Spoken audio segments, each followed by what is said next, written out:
Are there any business lessons that you take from reality TV? And share them, because I want to know why you spend time doing it. Yeah, well, it's not. I don't do it for the business lessons, I don't think. But although I guess I do watch Shark Tank also, and there are a lot of great business lessons there. I care deeply about corporate culture. I really do. I consider myself a student of it, and it's a work in progress. And I am very focused on making sure that Zillow has an amazing culture, because great cultures get great people build great products, and so you can see that in reality television, what happens when people are, mean or bad. Just bad things tend to happen to those people. A quick example from business. I mean, look what's happening to Volkswagen right now. Volkswagen is blowing up as a company. Here we have a 75-year-old plus company which had a bad corporate culture, a corporate culture that was so top-down driven and so, dictatorial that when junior engineers were told, meet these performance requirements and meet this emissions results, they felt they couldn't do it. So instead of telling management it can't be done, what did they do? They faked the tests. And now you're going to have tens of billions of dollars of fines and liability, and who knows what's going to happen to this company. And it's because of the corporate culture. That's why this has happened. So, good culture, good things happen. Bad culture, eventually, bad things happen to those types of companies. Okay. Well, let me describe why we bought Trulia first, and then I can answer that because it's related. So the strategy is to operate multiple brands. We now have 4 brands. We have Zillow, Trulia, HotPads, which is a rentals company that we bought a couple years ago, and StreetEasy, which is our New York brand that we bought a couple years ago. And the idea is to have multiple brands so that wherever a consumer is looking for real estate information, they will hopefully see multiple brands that are owned by Zillow Group and hopefully select one or more of them. Where might they be looking for real estate information? Maybe in their email inbox, where they're seeing emails from companies, maybe in the news media, maybe when they ask a friend about what website to use or mobile app to use, maybe in the App Store, maybe in the Google search results. Wherever they look, hopefully they'll see multiple Zillow Group brands. So as it relates to innovation, we are keeping separate these 4 consumer brands, the product development teams that work on consumer-facing initiatives. They're totally independent, and they're still encouraged to have a rivalry and hate each other's guts. The back end, so the parts of the organization and technology that face the industry, the real estate industry, is all being integrated or has been integrated. So for example, our ad sales people that call on real estate agents and sell them advertising, that's one person from Zillow Group that will call a real estate agent and say, buy media from Zillow Group and your ads will show on Zillow, Trulia, HotPads, and other sites. The listings infrastructure, so running all of our MLS and broker feeds, all of that type of stuff will be integrated under Zillow Group. So how do we stay innovative at the actual brands? The different brands have different philosophies on that, actually. So StreetEasy, for example, has a much more centralized product development culture, where it sort of comes from a head of product who is and a head of design who's sort of responsible for that innovation, and it's much more top down, actually, in terms of how the work gets parsed out among engineering. Zillow, with a much larger engineering team of a couple hundred people, has a much more decentralized approach. We actually don't have anyone whose title is VP of product or chief product officer. We have very small product development teams of about 10 people each, and they have pretty narrow mandates.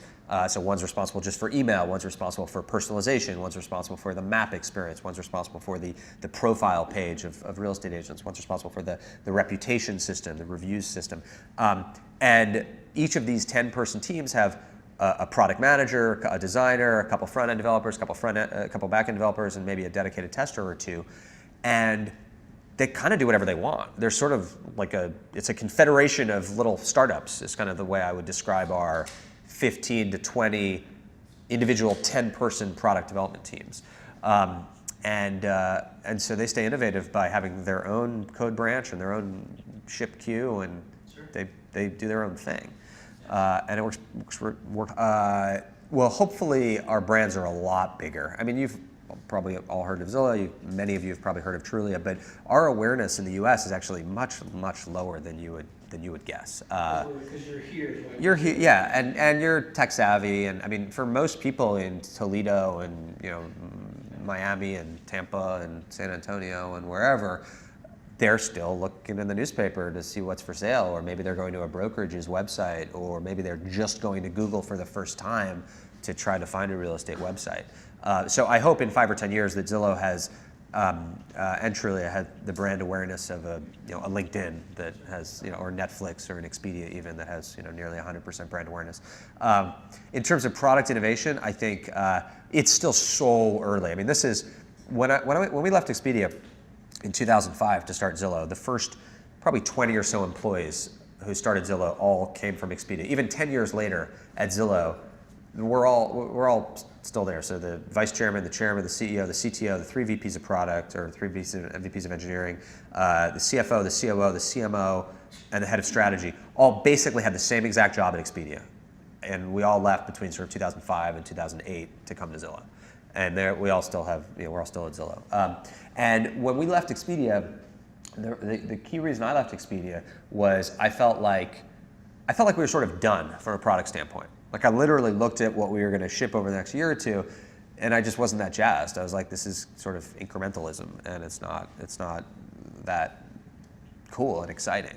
And when I look at what's on our list over the next couple of years at Zillow, I'm like, wow, we're going to look back at Zillow 2015 and sort of laugh at how crappy the site was, just like when I look back at what our site was in 2013, I laugh at how crappy it was.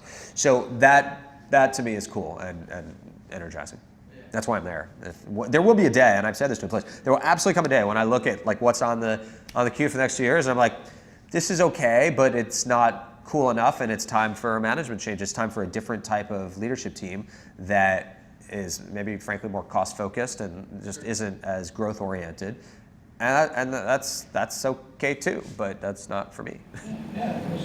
So like what I didn't really realize, and what I think like now I get, now that I think I'm a much better leader and communicator, is I have to say the same thing over and over and over again to employees, not because they're like dumb or not listening. It's just because they're busy and like have other shit going on at work and at home. And so we're operating these multiple brands because that allows us to have multiple brands in front of the consumer.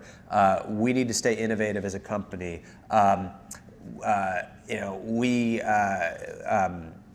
Whatever. We reward risk taking. Zillow is a fun and interesting place to work because it's an entrepreneurial environment. Like, I have to say and try to convey those messages through all these different channels, right? Whether it's an all-company email or an all-company speech or individual one-on-ones with an employee or a chit-chat in the elevator or talking in a message in a room on HipChat or whatever, right? Over and over and over and over again. And I'll make an off-the-record comment for a second, which I know is impossible in this day and age because I'm sure I'm on Periscope right now, I'm sure. But my co-founder of Hotwire, for example, was terrible at this because he was super smart. He was the CEO, and I was the kind of number 2 at Hotwire. And he was super smart, but he had no patience for repetitive communication because his attitude was like, I know all this stuff in my head. Just get there faster. Like, why are you not there with me? I mentioned this like 2 years ago at a company meeting. Like, how can you not remember? Right? And that was like his attitude. And he, was like, I kind of agree on some level, but like the fact is that there's a lot of turnover at companies and people, again, aren't really paying attention. So you have to say the thing over and over and over again. Anyway, that's the thing I've learned, is that if you want anything to sink in with employees or the media or wherever else, it's to be repetitive, over and over through all these different mediums, all these different channels.